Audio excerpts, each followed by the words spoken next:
Thank you, Mr. Chairman. Thank you, gentlemen. I know it's been a long hearing. There's many lingering questions on Benghazi. One I get asked quite frequently, and I want to get your perspective, Ambassador and Admiral, on this particular issue, and that is the claim by the State Department, the Secretary of State, the intelligence community, as to the fact that this attack was the result of a YouTube video.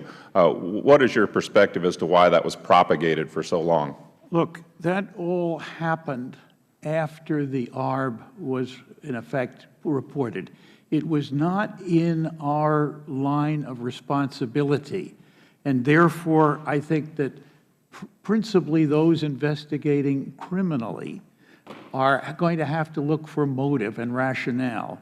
And I believe, in fact, that without bucking it too much, that's where the real decision-making on what really was motivating the guys will have to take place. Put it this way, there was an attack on Egypt, apparently more directly related to the video, that took place on the afternoon before the attack on Benghazi.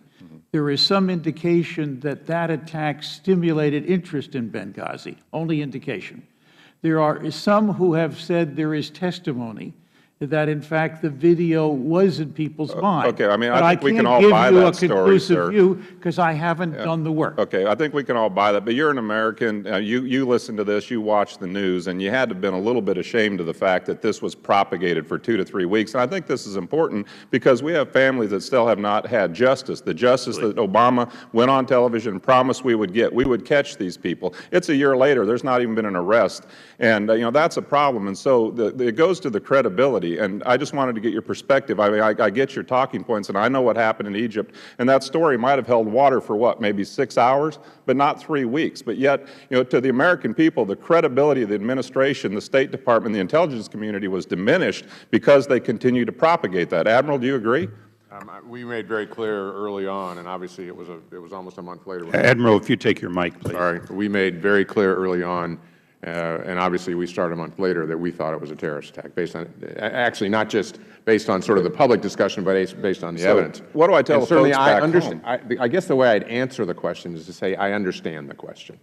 You understand? But it really was outside our purview to get in. Okay. Well, a lot of people think it was political. I mean, we were 7 weeks from a presidential election. This was just messy, and we didn't want to deal with it. But what it did create was a lack of an investigation taking place immediately. It was delayed about 3 weeks, and that's why I bring it up. But let's get back to something that is more germane to today's hearing. Raymond Maxwell was one of the people selected for accountability.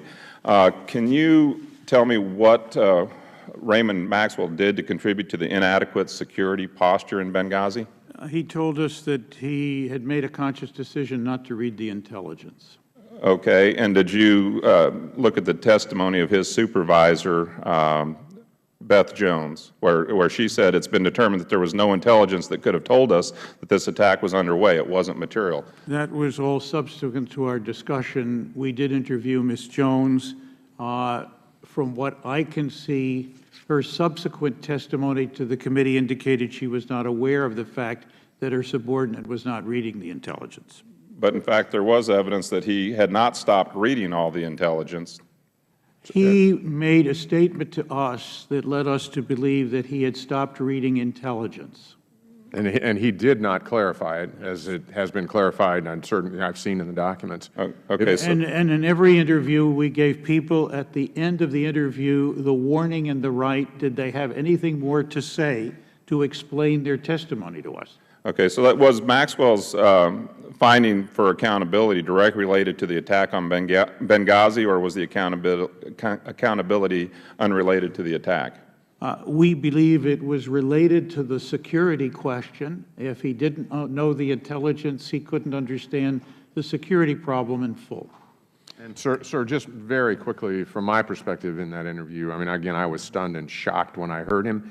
What it represented to me was a detachment from the responsibilities for Libya and then inside Libya and Tripoli and Benghazi. It was a strong indicator of his detachment. And he, as a very senior guy in the State Department, responsible with everything else that was going on in the world, it sort of lay right in front of him.